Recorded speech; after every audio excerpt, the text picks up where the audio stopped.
Perfection isn't easily achieved. It takes hard work, dedication, and perseverance.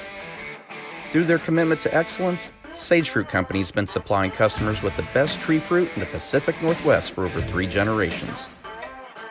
They work hard on the farm, in the packing facilities, and with their retail partners to provide consistent, high-quality apples and pears all year long. Look for Sage Fruit at your local grocer. You're watching the World of Outlaws World Finals, featuring NOS Energy Drink Sprint Cars, Case Construction Equipment Late Models, and Super Dirt Car Series. All in action at the dirt track at Charlotte. The best drivers, the best coverage. On Dirt Vision, home to the greatest shows on dirt. And without further ado, we want to welcome everyone to the Sage Fruit stage here at the dirt track at Charlotte Motor Speedway. It is race day live for the final event of 2023. I'm Dave Rieff, this is Rich Vleck, and Rich, it's true. I was a little pessimistic at the beginning of the year, thinking that all dirt roads would again lead to Charlotte, but here we are for 4 days of competition, 3 Premier Series, 3 championships to be decided. Yeah, and a lot of race cars as well, over 150, probably closer to 175. Big car counts throughout. This race and event just continues to grow. Here we are running time trials on Wednesday for 3 nights with all 3 divisions, Thursday, Friday, and Saturday. But let's be honest here. Everybody has said this to me from back home. They're just time trialing? It's just time? No. This isn't just time trials. This sets up your Thursday, this sets up your Friday, and the Super Dirt Car Series, there are those 5 points that are out there as well, because you got a championship battle there. Yeah, you're going to have 5 points available for Thursday night's qualifying and Friday. There's going to be a lot of teams that go back into their haulers tonight and go, we are really up against it for the rest of this weekend. Today is definitely the day to be good in qualifying, and that will be taking place here in just a little bit. Just to kind of give you an idea, we're going to spend about the next hour with you, bring up some race car drivers, talk about, well, racing. It's what we do. We're going to have some Super Dirt Car guys coming up here, some World of Outlaw Case Construction late model drivers, same for the World of Outlaws Sprint Car Series, the NOS Energy boys, and then a couple officials. A lot of people that are here simply just buy the ticket, get on the plane, drive the car, come here, hang out. They don't realize this is a mammoth event to plan. No, we look out and all the cars and campers that are out here, all of these merchandise haulers that are set up throughout, and all you race fans that are enduring the conditions, because you could probably hear the wind sweeping through our microphones right now, and I know a lot of people on Dirt Vision are sitting at home and look at the sun. Yeah, oh, it's sunny, it's fine. We're not going to see a cloud. No clouds all weekend. It's going to be a little chilly tonight, so we're going to keep things moving. Hey, but from upstate New York and the Midwest, this is just like November 1st. Ain't no big deal, right? It's like going to a Bills game. Just to give you an idea, some of the names we got coming up from the World of Outlaw Sprint Car Series, we got Carson and Spencer Bayston that will come up and talk about 2023. Brandon Sheppard is coming up, the multi-time champion there with the World of Outlaw Case Construction late models. Bringing with him is Steve Arpin, the man behind the Longhorn chassis. Of course, a big announcement made in September as far as what Brandon Sheppard's going to do. We're also going to have those officials that we'll introduce you to, put names and faces together so that you can thank them for all the hard work they do. But we're going to start with the Super Dirt Car Series. That's a series you spend most of your time on, so why don't you do the honors? They're standing side stage. Bring them on up. Yeah, we're going to bring up Matt Sheppard and Anthony Perrego. Let's put your hands together for them. Matt Sheppard is going to have the Anthony Perrego ski cap, and the Matt Sheppard hat is going to be Anthony Perrego. So they're going to try to confuse you a little bit. And guys, go ahead and grab a mic. And these are 2 drivers that get along pretty well in the pit area, and your guys are all bundled up. We're glad to have you up here on the stage, and you guys are pretty close with when it comes to the pit area. You guys always wear each other's merchandise. How did this friendship and kind of racing partnership come along? Anthony, I'm going to have you start with it. I guess just being near each other so much, you know, we kind of clicked together and kind of became best friends, I guess. Matt? Yeah, you know, I started racing Middletown Weekly, and I think it started our dads used to sit in the stands and bicker all night, and they probably met each other first.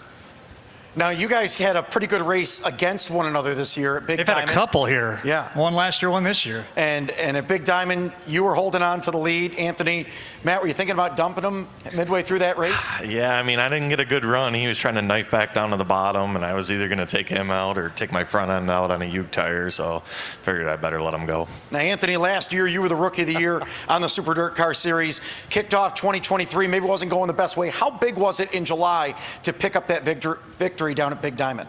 Yeah, it was definitely big. You know, we had kind of a struggle to start off the year and kind of struggle all year. So it was cool to pick up a win. We didn't get it last year, so it was definitely an achievement. Now, unfortunately, after that point, you ran into some motor gremlins.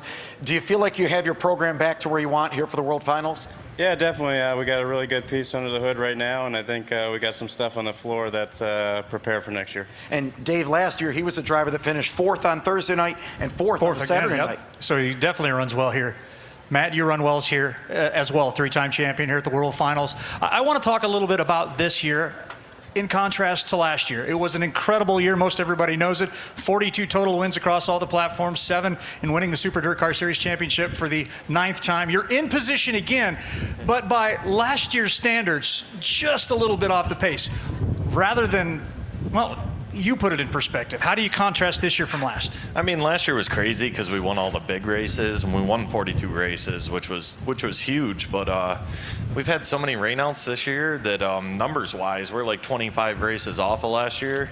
And actually, win percentage, I'm actually really close to where I was last year. He does our stats. Look at that. And I have a boatload of seconds. I think, 7, 8 seconds on tour. You have 7 on tour, yeah. A boatload of seconds. So, I mean, like my first second place percentage this year is probably way better than it was last year, actually. I just, haven't won the big races that I won last year. And he's right. Last year, he was, if you take all of his modified starts, he had a 43.7% winning percentage. This year, it's 42.2. You just haven't run as many races. Right now, 24 less than you did last year. Is that something you kind of planned going into the year? I think it's just rainouts. I ran the same schedule I did this year as I did last year. All the series, all the same tracks, just a boatload of rainouts, really. Now, you guys had a few nights this year where you were able to take a Saturday and go do something else. I know you guys and a few other drivers went out to some concerts. Tell me a little bit about that. Yeah, we definitely had a good time. I think the golfing is the best, though. Now, what's that game like? What's that, the golf? Yeah. Yeah, we did a golf tournament. That was quite a day. You don't get many Saturdays off in July, and we went and did a golf tournament, and it poured all day. We got soaked, but we had a pretty good time. Anthony, you were able to get that Orange County Track Championship, though. A little diamond in the rough. You have 7 total wins this year, so not a bad year at all. No, just motor gremlins kept us out of doing some stuff more, Winning the points at Middletown's obviously big for me, being at my hometown track and living right around there. So it's always good to, accomplish that. And Take us through that process, by the way. We hear it all the time. Motor gremlins are a car problem. I've been involved in this industry long enough. It takes a while to find those things, and sometimes you get off track. Take me through your process. How long did it take to find what the problem was? How far off track were you when you got there? And how long did it take you to get back on track? Yeah, we were kind of just switching back and forth from engine builders, and one we were having problems with one, and moved to the next guy and had problems there. But I think we finally found a nice little home, and hopefully we can keep this stuff together. So a performance prediction for this weekend: can you duplicate or even better a pair of 4ths from last year? Do you think? Yeah, I think stuff that we learned throughout the year on some faster speedways, I think we'll be in better shape this year than we were last year. I'll go and give you your chance for a performance prediction.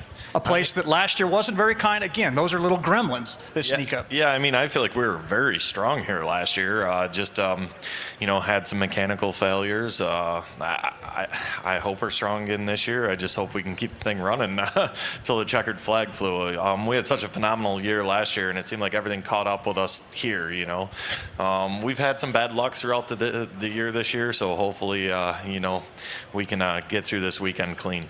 And Matt speaks about it. He was 3rd on Thursday night last year. Yep. He's leading the race on Friday. Motor gremlins jump up and get him. He goes to his other car on Saturday night. He's climbing through the field from a poor redraw, and again, the motor jumps up and gets you. Do you do anything different this year, or is it just like, okay, hopefully the bad luck's out of the way? Yeah, I mean, nothing really different. We put a fresh engine in. That doesn't always mean anything. Ran a couple laps at Georgetown. It held together, ran strong. So, hopefully we're good to go down here. We talk about the elephant in the room now. A little bit of a points battle. Last year, Matt was able to gobble up a bunch of those with those DNFs. I want to know what the mindset's like and how you will race these next 3 days. Well, I mean, we got a pretty good cushion. we got a fast race car. It's just going to be a matter of, gremlins or bad luck. As long as we go out and do what we know how to do and finish the races, shouldn't really be an issue. But if we have a nightmare of a weekend like we did last year, it's definitely going to be an issue. We're just going to go out and run hard and try and qualify good. Qualifying is important here, but then we need to race good as well. See, I got to assume it probably starts with getting after a win on Thursday and seeing what happens after that, right? Yeah, absolutely. I mean, we're going to go out, we're going to run hard, and we want to win that championship, but we also want to be sitting on the front stretch in victory lane, too. You know what I mean? There's no cooler feeling than winning down here at Charlotte in front of all these fans and all these, sprint car and late model fans. It's a really cool atmosphere. So he couldn't get to you to dump you earlier this year. Imagine a scenario, it's white flag, you're chasing him, and you're close. What goes on then? I really want to know. I guess we got all winter. We can sit on the couch and make up for it. This place is obviously a huge stage, and that last lap, if we rub a little bit, it'll be all right. Well, you're on a huge stage right now, so good opportunity for you. Guys, thanks for joining us here up on the Sage Fruit stage. Anthony didn't tell you about my motor he blew up this year, too. Oh, boy. Yeah. I didn't get my percentage from that race either. We'll save that for another day. Ladies and gentlemen, put your hands together for the 9-time defending Super Dirt Car Series champion Matt Sheppard, Anthony Perrego, part of the action here in the Super Dirt Car Series. We're going to take a quick break from the Sage Fruit stage. When we come back, we will shift gears and talk about the World of Outlaw Case Construction late models as the 4-time champion Brandon Sheppard joins us. No relation to Matt when we come back. Yes. Welcome to NOS Energy Endurance Challenge 2.0. Today's challenge is going to demand everything you've got. This year, the Volkswagen Beetle is back. Let's go, boys! Oh, we're screwed. Hey, jack it up!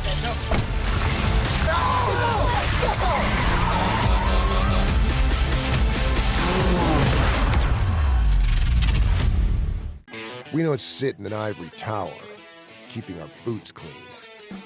We're in the dust, digging deeper to help our customers win. We're the new Case. Perfection isn't easily achieved. It takes hard work, dedication, and perseverance.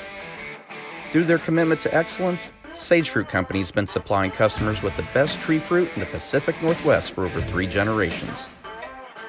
They work hard on the farm, in the packing facilities, and with their retail partners to provide consistent, high-quality apples and pears all year long. Look for Sage Fruit at your local grocer. It's orientation day. Welcome to the team.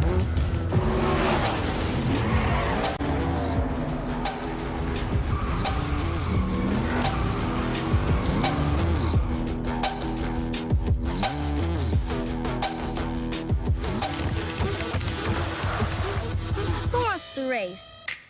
I like this team. Be part of something greater. Toyota. Let's go places. Dylan Thompson, Chase Motorsports Coach and Trailer Sales, Paducah, Kentucky. If you're in the market for a like-new, pre-owned motorhome or trailer, give us a call today or check us out at chasecoach.com. Lots of inventory in stock, normally something to fit every budget. Financing available, we deliver nationwide, and we accept trade-ins too. I would love to earn your business.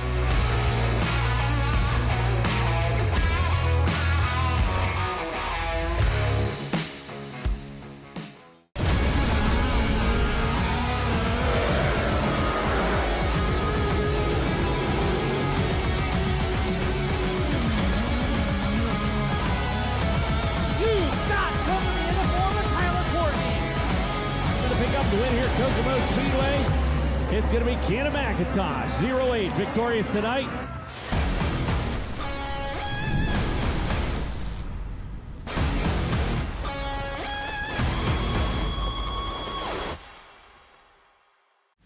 It's Florida in February. Beaches, palm trees, and 2 huge weeks of racing. Kick off 2024 with the Federated Auto Parts Dirt Car Nationals at Volusia Speedway Park. Sprint cars, late models, and modifieds at the world's fastest half mile. World of Outlaws Sprint Cars and Dirt Car UMP Modifieds February 5th through the 10th. World of Outlaws Late Models and Super Dirt Car Series Big Block Modifieds February 12th through the 17th. Plus food, fun, souvenirs, and more. Tickets and camping at dirtcarnationals.com. February 5th to the 17th at Volusia. Game time is over here on the Sage Fruit stage as Race Day Live continues. You look good, though. Probably warmer than most of us. That's probably true. Can I keep her cowboy boots? Let's get back to the stage. I'm Dave Rieff, Rich Vleck. That's Brandon Sheppard. That's Steve Arpin. He's the man who brings Longhorn chassis. And we're talking World of Outlaw Case Construction late models. How about a nice round of applause for the fellas up here? And Brandon, let's go ahead and start with you. You're the guy that's making bombshell, I guess, headlines here now for 2 consecutive Septembers, from moving back to the family's team to now teaming up and driving that Longhorn car next year. It's got to be an exciting time once again for you.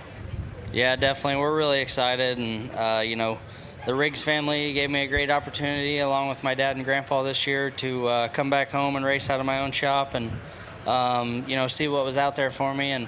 And Steve and all the guys at Longhorn have really stepped up and taken me in like family. And it's a dream come true once again for me. So I've been very blessed in my career.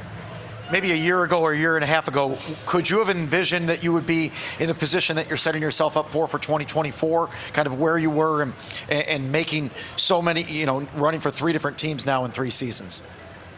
No, it's pretty crazy, honestly. I try to stay open-minded as much as I can, but at the end of the day, you never know what phone calls you're going to get when you say you're coming home to start your own deal. So, you know, fortunately for me, Arpin was probably one of the first phone calls I got whenever we made the announcement. So, well, let's get Steven involved in this conversation, because I know your organization is very tight. There's a family involvement. A lot of people ask Brandon, you got into this to go back racing with your family. That's kind of there. It's you, it's Paul and John Leach, it's the Labanis, it's everything you've put together, and you've really crafted what you're doing now over the last year to have this opportunity. How did it ultimately come together, though? Honestly, the biggest thing is just a whole bunch of really good people all towing a ship the same direction. We're at Longhorn, we've expanded so much over the last couple of years, and I attribute 100% of our success to just people. You walk into our shop, just so everyone knows, we're about 20 minutes away over in China Grove, and it's wide open. So if anyone wants to go there, just honestly walk in and act like you own the place. Drop them a check, on-time delivery. I promise you, on-time delivery too. No, but it just, we got so many good people over there that all are just so passionate about racing, love what they're doing, feel so fortunate to actually go to work every day building race cars. And we've had Tim Macredo driving our house car for many years now. And as we transition into looking at our future, we're super excited to support Timmy going forward. But when the opportunity came up to work with Brandon and just kind of take a snapshot of where we're at today and where we want to see our company going in the immediate future, as well as a medium to long-term future, everything about Brandon just emulates what we want to do as a company. It's, for me, I got going down this path because I had a newborn at home a couple of years ago and got another one coming right away. Changes things, right? Big time. So I wanted to get out of traveling all over the world with rallycross racing to anchor myself around my family and be able to be home. And just when I read Brandon's story and I read everything he's trying to accomplish, it's like this is just us written all over it, and that's just the way we're going to do things going forward. Steve, talk about your past with the fans that are here and how it's different but the same when you come over here in the dirt late model world.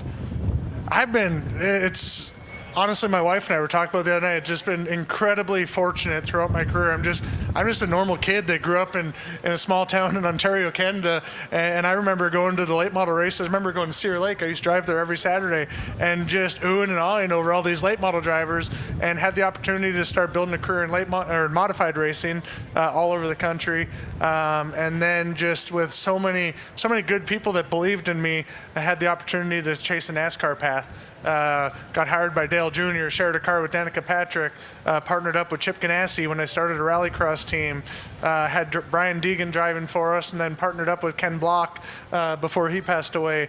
And we just had so much opportunity driving myself, but then learning so much of the back end of it and the business side, being partnered with some of the most influential names in motorsports, like the what we learned from Dale Jr., what we learned from Ken Block and how he promoted himself, what I learned from Chip Ganassi, who builds a NASCAR program. He's not like the other NASCAR team owners. He doesn't have a slew of dealerships like Mr. Hendrick does across the street here. He has Chip Ganassi Racing, and that's what funds that. So understanding the business end of it, how they go about that, has just taught me so much to kind of, my whole goal of going NASCAR racing was ultimately to be able to afford to have a badass dirt team when I came back, and I just never imagined it coming back to in this form.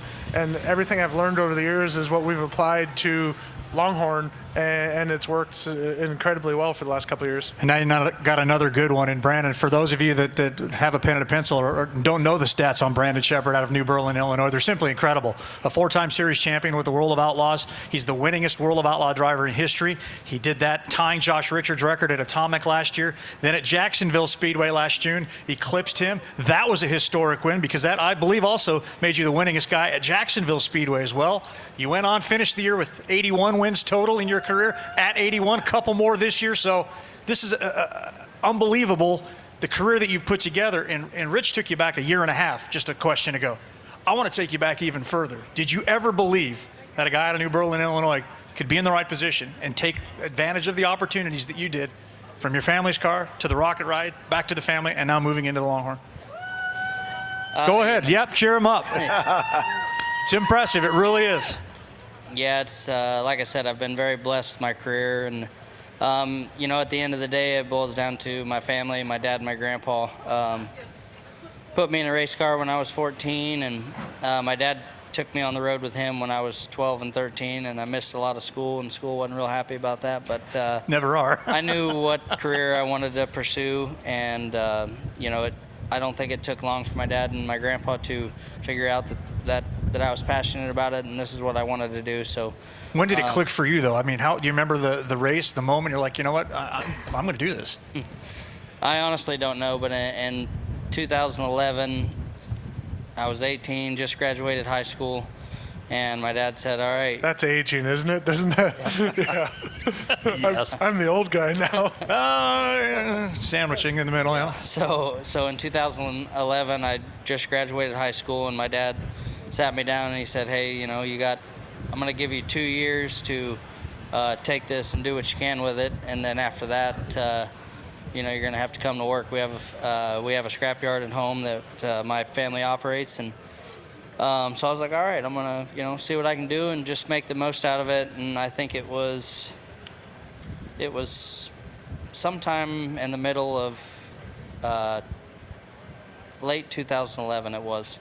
Michael Rigsby said, hey, Mark Richards wants you to come drive his car. He's got a small list of guys and you're on it. And I'm like, no way, There's no way a small town kid from Berlin could do that. And, I just kept plugging away and being myself, and we had some really good runs and some coulda, woulda, shouldas, but I think it was 2011 at Cedar Lake. We started 12th in our heat race and ran second to Josh and just barely missed beating him.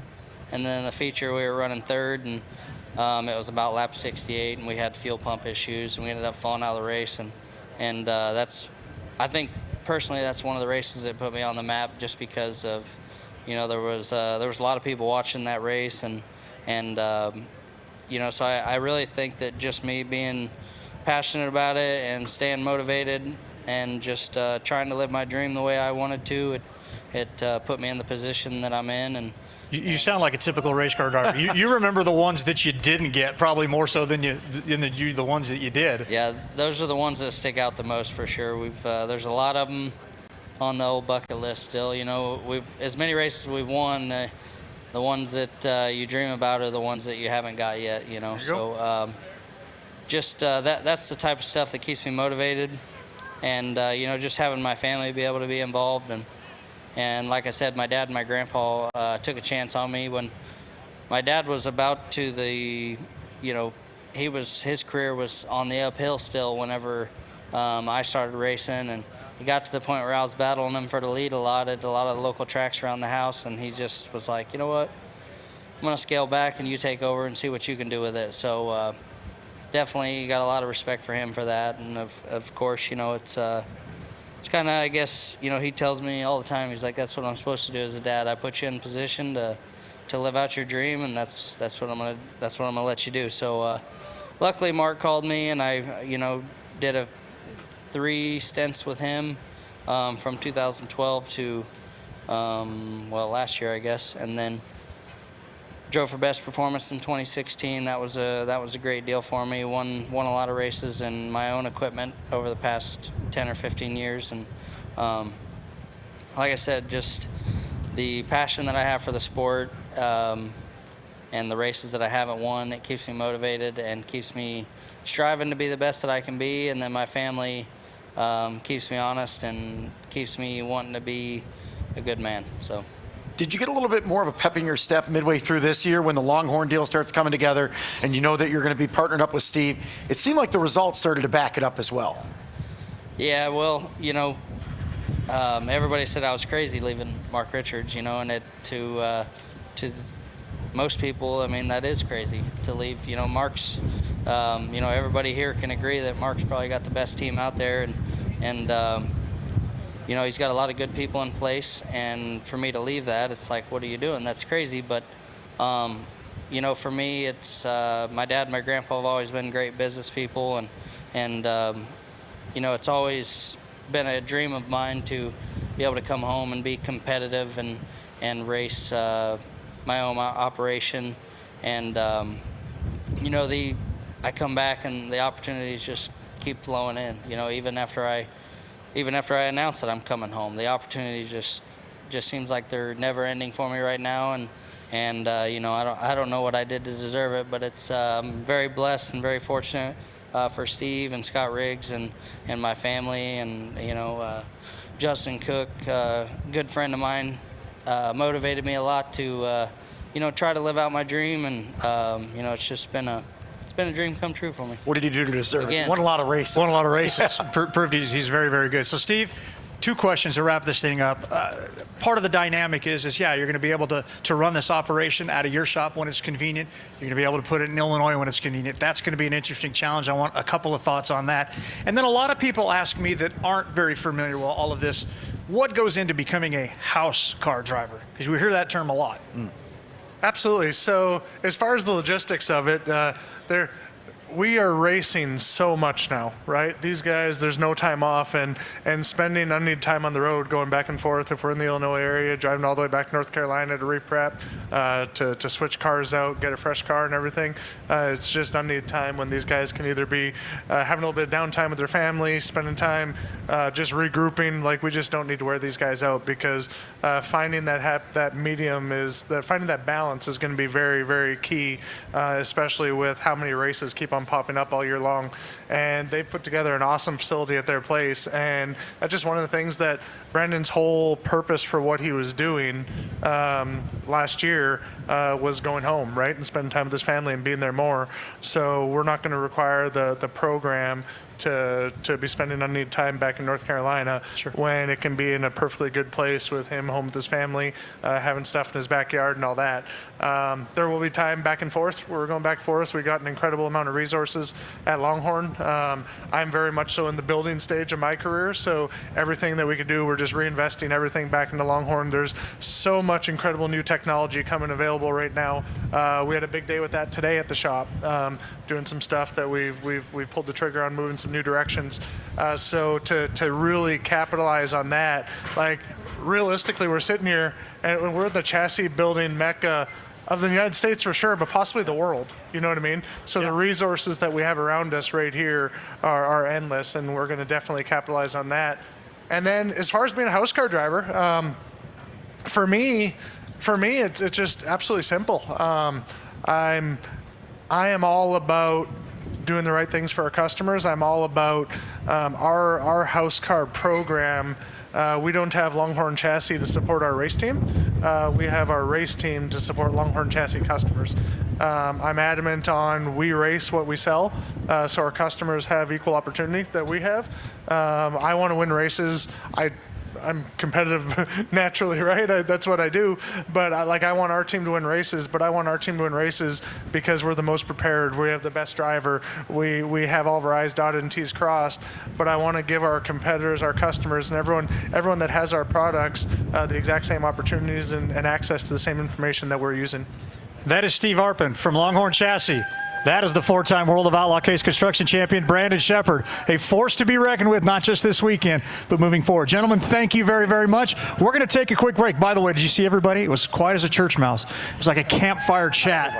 Hey, when we come back, though, it's NOS Energy Sprint Car time as Spencer Bayston and Carson Macedo join us as Race Day Live rolls on from the Sage Fruit stage.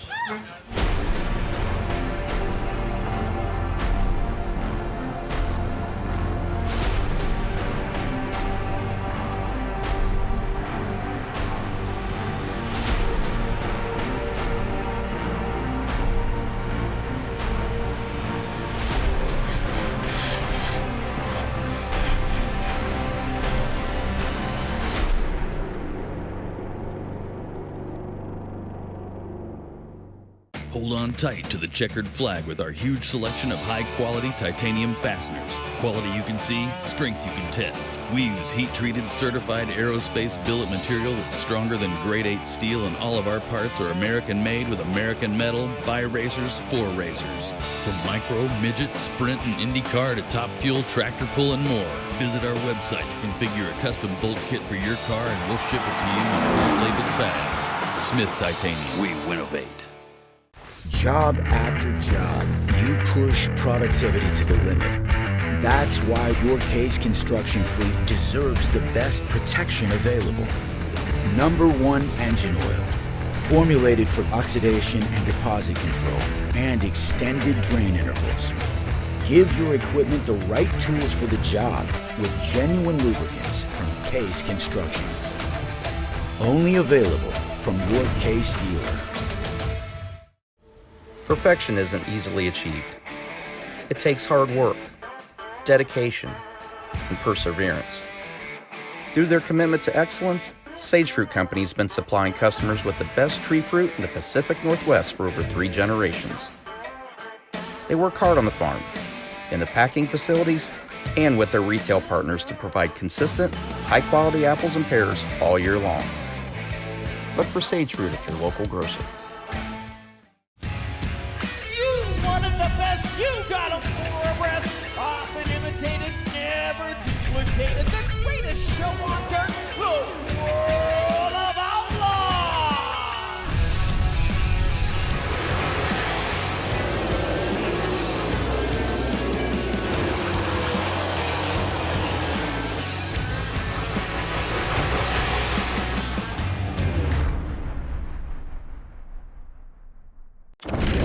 Welcome to our world. A world of dirt, drift, and dodging fate. A world where all of motorsport collides. A world of digging deep, of grit, glory, and bitter defeat. Inhabited by the strong, the fearless, the barely sane. Welcome to our world. Welcome to the world of NOS.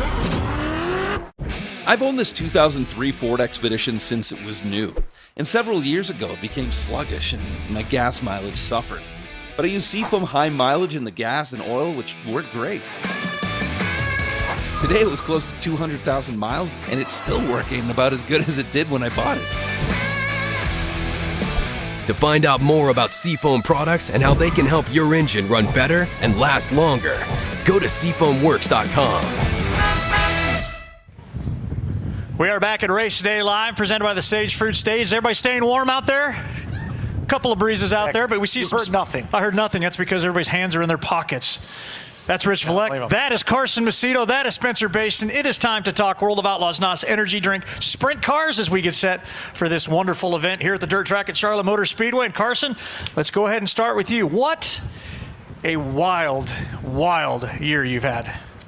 Yeah, it's been really up and down. There's been a lot of hills and valleys, but ultimately, we're here at the end of the year. I made it. There was a couple of times when I was, laying in the hospital that I thought, I didn't know if I was going to be here, if I was going to be able to run all the races to get to this point. So just thankful for that. And yeah, it's been different than most years. This is the first year I've had so many hurdles, but battled through a lot of adversity and feeling pretty good now. How does that add to the mental challenge of driving a race car? Not just getting in and going around, but you guys are on the road all the time. How much does that add to your mental challenge that you have to kind of get yourself prepared to go and face the entire Outlaw Tour? Yeah, it was really tough. Right following Knoxville, I was feeling like I was just getting to the point where I was getting better. I had won at Wilmot. We were starting to roll along pretty nicely, and had a really good Knoxville Nationals, won the Jackson Nationals, and just felt like I was back, and after struggling and really kind of battling through the first major adversity I've had in my career like that. And then, we go to Skagit and I end up wrecking and going to the hospital and, fractured a couple of vertebrae in my back. And then I felt like I was in an uphill battle again. So it's just, I went my entire career without really having any major issues, and then have two, big ones in a year. So just thankful that I was able to battle through it. And it definitely was really tough mentally at times. I was going to bring that up. It wasn't the physical things that you had to endure that Carson Macedo did, Spencer. It was a trying year on a lot of different levels for you. A guy who's won 2 races in each of the last 2 years. You kind of get this expectation, I'd assume, that, these are going to start to happen a little more frequently. And then what happens? Life, right? Yeah, life, right? It's it's tough. Obviously, the Outlaws they're the Outlaws because it is the toughest group of guys racing on each individual night. Every team has the funding and the resources and the equipment and the personnel to be competitive, and battling with that group every night is not an easy feat. So seeing guys being able to string together multiple wins in a year and chase championships is truly impressive, and I think more impressive than what most people realize. And coming off last year, we really had a good start to the season, and then plateaued just a little bit, but we're never really too far out of the conversation. And going into this time last year, going into last year's off season, we were really excited to get started, and just things haven't been bad, but they haven't been as great as we've wanted. So it's caused us to do a little bit of extra homework and a little bit of extra planning into each week, and trying to figure out where you can find that extra bit of speed to be able to compete up front every night. So explain to me. I'm sorry, Rich. I just got to follow up on this. So explain to me and explain to these fans then, how does it all come together? Out of all places, I-55 Federated Auto Parts Raceway. I mean, the Ironman weekend at that high-speed, high-bank, get after it kind of racetrack. How did it all come together on that night? Yeah, we just that was a unique circumstance, the way the track was and the weather leading up to that week. The track was really wet and really rough, and we were able to just get our car to handle, I think, better than everyone else's, and I was able to kind of jump through the holes better than the next guy. And that race was cut short with the fence damage there in turn 4, but I think we had that one under control just because I felt like our car was good enough to do that. That was an unconventional win. That wasn't a standard win, fair. Obviously. But we've been close a couple other times, but really looking to finish strong here at World Finals, send it into the off season on a positive note, and give our guys a little extra pep in their step through the off season in preparation for next year. This hasn't been a bad place for you. 17 starts, 8 top 5 finishes. So 50% of the time you're up in the top 5 of a very stout field. Yeah, this is today is you may say one of the most important days of the week. Just getting qualified here is an essential. I said it at the beginning of the show. I did. It's an important day. It is. It's not just qualifying. Being able to start on the front row of those heat races, the next couple nights are key. It's just hard to pass here early, and fortunately, I've always been in good equipment coming into World Finals to be able to lay down good laps and start up front. So that's our plan. We've got our best stuff out there every night. And we'll try to string together 4 good laps tonight and start off a good week. Carson, you've put together really an incredible 3 years. I went and did some number crunch at 29 wins versus the 6 you had in all the attempts prior. 118 top 5s now is your career total versus 35 coming in. 176 top 10s versus 101. It's a total of 29 wins the last 3 years. What has come together and gelled so well for you? Well, I think JJR is just an incredible race team. I felt like coming off of my sophomore season, at KLR, I was sophomore year is the toughest year, right? Because the first year everybody's optimistic. Any good run is a great run, and you lead into the next year with expectations. And sometimes when you don't fulfill those expectations, it's easy to get down. And you see that a lot in sophomore season. So we kind of went through that a little bit, and then my expectations were just get in, try and win races, and do the best I could when I landed at JJR. And I think Phillip, Clyde, and Nate are incredible at what they do. I think Phillip Dietz is probably one of the best, if not the best, crew chiefs in the business. And I think him and Brooke Dietz provide first-class equipment at JJR. We've got incredible sponsors. We've just been able to put together a nucleus that's really created good results, and been very thankful for that. And like you said, it's been a whirlwind of 3 years after only winning 6 races in the first couple to turn around and then win as many as we have. It's just it feels good to just compete, at that level every night. But ultimately, like Spencer said, just never take it for granted. It's very tough out here, and at any moment it could turn around. So. And in the 41 car here at the World Finals, you finished 4th, 5th, 9th, 2nd, and 4th. No wins, but man, you've run real strong. Yeah, we've been really close. This track, for whatever reason, Phil seems to be able to get our car around here really nice, and I've always had a lot of confidence here. Even at KLR, we were able to run really well here. So Philip's car is exceptional. We actually led, I think, all the way up until the white flag lap last year when I ran second. I ended up breaking a nozzle line. I think Logan drove by me. So I think maybe it owes us one, and hopefully we can get one this weekend. You got the flame car? You got to have the flame car, right? Yeah, we got the flame. I would hope so. Got the flame car back out. Most people know the flame story, but go ahead. Yeah, it's a good story. Good. It was just kind of a tribute to the fire crew safety there at Knoxville, and the World of Outlaws, obviously, safety crew, lit on fire, and it was kind of like I think everybody was kind of putting their toes in the water to see how I'd feel about the joke if we brought a car that we lit on fire when we were there at Knoxville before, and we bring back one that's on fire. And I thought it was hilarious. I thought it was really good. So we ended up going with it, and people loved it. So it's cool. Knoxville is always a cool place to bring out a new scheme, but when it's got a little bit of meaning behind it, it makes it better. A couple of those wins come in that car. Devil's Bowl, right? Yeah, another one Jackson in there? Nationals. Jackson, absolutely. So actually, we hadn't won a race since we had the flame car out for a while there. We went kind of on a 17 race spell where we weren't winning, so we brought it back out, and it brought us good luck. We won the first night back out with it. So. I want to ask both of you guys, you talked a little bit about setting up the car for this racetrack, but talk to the fans a little bit about what it's like to get around the dirt track, because this is a unique racetrack that, boy, you got to put it up on the edge sometimes.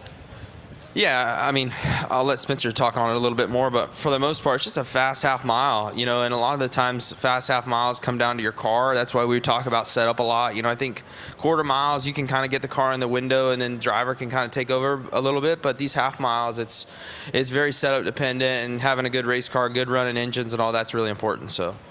And I think to go back on, talking about how important it is to start off the front row in those heat races is, the corner speed here is so high in comparison to a lot of other places we go to. So the variable of speed doesn't change much. You're at a constant just momentum pace, and that definitely makes it a lot more difficult, I think, to pass and to maneuver. There later in the night, features here are always seemingly pretty exciting as the track slows down a little bit, but that first half of the night is definitely difficult and I think just because the corner speed is so high. So it's a great facility. I always enjoy coming here just because it's a commercial facility. It's exciting. There's a lot of people that show up.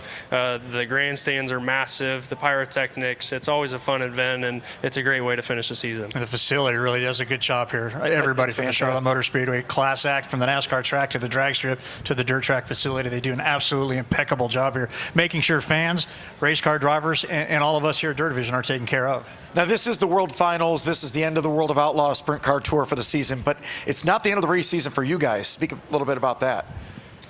Yeah, we're both going to be running USAC midgets out on the West Coast again this year with Sean and Felicity Dyson's whole group of members, and it's a lot of fun going out there. It's obviously you go out there to compete, but we have a great time doing it.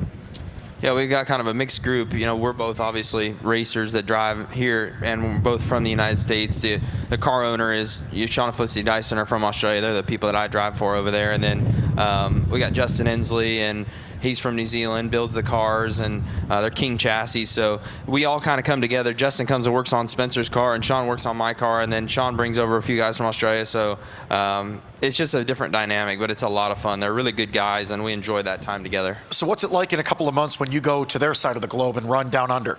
Well, it's awesome because I'm not in freezing cold weather like this. I'm from, being from California, I like it when it's nice and warm, man. So I can't believe people live where it snows. It's terrible. I would definitely prefer to go to Australia where it's nice and warm. It's their, they're on the other side of the equator. So during our winter, it's their summertime. So I migrate. I'm like a bird that flies south in the wintertime, or whatever you call it, north, or whatever way they go. I'd like to go to just to watch the toilet do the backwards thing. Yeah, it's not Absolutely. true. That's not true. It doesn't go the other way. Their toilets flush different, but they don't go backwards. I wouldn't even be able to. Wait a minute. Yeah, they didn't.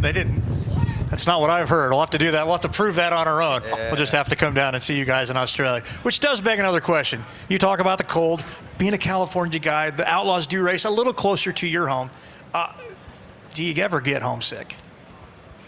I don't very often. I mean, Spencer's does the Outlaw Tour a bit different than me, but he's lucky. He kind of has his girlfriend with him, and then also his home base is in the Midwest of the United States, so he gets to get home default just by the schedule more often than I do. If I was doing it, with the motorhome and stuff like that, I'm on the plane almost every week. I try to basically any week that I can leave on a Sunday, get back on a Thursday. I try and fly home, back to the West Coast. So I get home often. So not really for me, but the first couple of years I did it being out full time, and I definitely did. I think you can do it two different ways. You can do it the way Carson does and fly home for a reset, because I think a reset is key, or do it the way Audrey and I do it, and that's kind of live on the road a little bit more in a motorhome. So last year we did the hotels, and that was it wasn't bad for the first year, but I think mentally you need a reset. You need to be able to kind of get away to your own space, and whether you're flying home or whether you have a motorhome with your family out here, whatever that case may be, I think just as long as you have that reset, it's key. So dig a little deeper. Again, you've been out here, you've done this a few years. The road, it's tough. Yeah, the grind, it's tough. The competition, it's tough. What's one thing that has surprised you that maybe many people don't know about what it means to be a professional driver in the world of Outlaws, the greatest show on dirt? I think for me, I didn't grow up with a racing background. I'm the first one in my family to race anything. So, my family's still at home doing normal family things or normal people things, and what we do is not normal. I love it. It's what I grew up wanting to do. Somehow I've just kind of happened upon it and fell in love with the idea of being a race car driver. So I'm getting to be out here and fulfill my dream. But that's definitely been the biggest. I don't know if you'd call it a surprise, but biggest thing you have to give up is just time away from kind of a normal life setting. So we've made it home, and you travel with your friends and you see everyone obviously on the weekend. So I really, really enjoy it, but that's definitely been the biggest thing to get used to, is just the amount of time spent away from a normal life, I guess you could call it. Yeah, I feel like the World of Outlaw Tour just in general is something that you can't get away from when you're on the road full time. I feel like a lot of people underestimate the toughness of having to race against the best drivers in the country every single night. You see a lot of guys that'll come in, like we've heard it over the past couple of seasons, where it's like, so-and-so's the winningest driver, this year. And it's like, well, he's going and racing local competition and getting his confidence back up every once in a while. And, in Pennsylvania or maybe another part of the country where he's from, maybe Knoxville. And then they come out and they kind of pick and choose the good racetracks that they enjoy going to, that they know they have a good, package for, a good setup for, and they do well at those events. And you think, man, like they just got it figured out. Like they're just unbelievable, and it's like, I don't, if you ran the entire World of Outlaw Tour, you just see that, you're in an area of the country where maybe you're not super comfortable. Maybe your car's not really right where you need it to be, but you can't get away. You can't escape. You still got to race against David Gravel and Brad Sweet and Spencer Bayston and Donnie Schatz and Logan Schuchart and Gio every night. There's no getting away from it. So it's definitely tough, and it can't be to me it can't be understated how hard it is to do the whole thing and be consistent throughout the whole thing. I always think of the World of Outlaw Sprint Car Tour kind of like an NFL season for football players. Oh, that's fair. Once you Yeah. start the season, it's hard to be 100% and not have a few dings or something going on that you're battling, because it's as you said, it's not just everybody that can sit off and take a week off or run a few different races and get themselves reset for the calendar events that they've circled. Yeah, and I think another thing comes back to, like, this is the first year for me that I've had to actually face the reality of, like, race and hurt. And I think that a lot of people, underestimate that as well. When you're not running for points, it's like, oh, well, I had a bad wreck at Knoxville, broke my ribs, and I, burned up and bruised up, and I feel terrible, but I got a concussion. But, I'm going to take a couple weeks off and come back when I'm ready and I'm right. Instead, you're like, well, we got to race tomorrow, otherwise we're not going to be in it for points at the end of the year, so you got to make it work, and you just got to do the best you can. So just that part of it is just a totally different aspect inside of things that a lot of fans, and I think even, sponsors and car owners and all the above sometimes don't really think about until they're in the moment. And I see these guys, Spencer could speak to this too. I'm up at in the Northeast. We're at Wheat Sport Speedway. It's a skating rink up there sometimes. Black, slick, different race, exciting race, but you guys have to challenge all these different race variables for how the track's set up. And the locals that are good. And whether Like it's when Pennsylvania or California or wherever. We'll show up to Wheat Sport, and Pauly Giovanni and a couple of guys with 360s will be in the dash, and it's just like, it's such a unique situation, and they're so good in their unique situation, and that can't be understated either, how tough it is to beat the guys that are just regionally so good at what they do. Quick final thought from you, Spencer, about that. Yeah, it's what makes the Outlaw Tour unique, is you are constantly faced with new challenges and different groups of local guys that you're racing against that they're proud of that track that they race at every week, and they have their package dialed in, and you're coming in first time trying to figure it out kind of on the fly, which obviously teams like JGR and our team with CJB have the experience of going to a lot of those places, but that doesn't change the dynamic of going in there and running a completely different racetrack from Friday night to Saturday night. Final question, yes or no answer. Carson Macedo, are you as cold as you look? I am. I'm freezing, and I think it's going to get worse. What's scaring me is the sun's out. The sun's going to go down eventually. Ladies and gentlemen, Carson Macedo, Spencer Bayston, World of Outlaw NOS Energy Drink Sprint Car drivers, go warm up because we're getting really close to putting race cars on the racetrack. You guys are free to go. We did have plans to bring up Eric Singhaus from Charlotte Motor Speedway, one of the men behind the scenes here, the event manager, Jeff Hachmann. That guy very instrumental in everything you went through at Super Dirt Week. These guys put in long, hard hours. That's all we were trying to establish. Absolutely, and I wanted to speak with them a little bit about how this is so different. We talked to all of these drivers about, it's only time trial night. We're only qualifying. But tonight is going to set the 175 race teams for tomorrow night and Friday, and then roll their points into their starting lineups for Saturday with smaller features, shorter laps, less distance, still paying the same amount of points with championships on the line. It's about that time. Rich, thank you for sharing the stage today with me. Great, Dave. Tomorrow, Chase Rodman will be up here on the Sage Fruit stage as we have to once again have Race Day Live. Scheduled to start 2:30. Among the guests we're going to have, Brad Sweet. So be sure to check that one out. Jack Lehner, Peter Britton, Ryan Gustin, Todd Cooney from the late model side. That's a wrap for us. We're going to take a quick break for those of you watching on Dirt Vision. When we come back, though, it will be Connor Wade in the Dirt Vision studio with more as we get set for night number 1 of the World of Outlaws World Finals. Until tomorrow, good night, everybody. Perfection isn't easily achieved. It takes hard work, dedication, and perseverance. Through their commitment to excellence, Sage Fruit Company has been supplying customers with the best tree fruit in the Pacific Northwest for over 3 generations. They work hard on the farm, in the packing facilities, and with their retail partners to provide consistent, high-quality apples and pears all year long. Look for Sage Fruit at your local grocer.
An entire season of racing comes down to one weekend. It's the World of Outlaws World Finals at the dirt track at Charlotte. Drivers and teams battling down to the wire for every position. World of Outlaws NOS Energy Drink Sprints. World of Outlaws Case Construction Equipment Late Models. And Super Dirt Car Series. Our coverage continues now from the Dirt Vision Studio.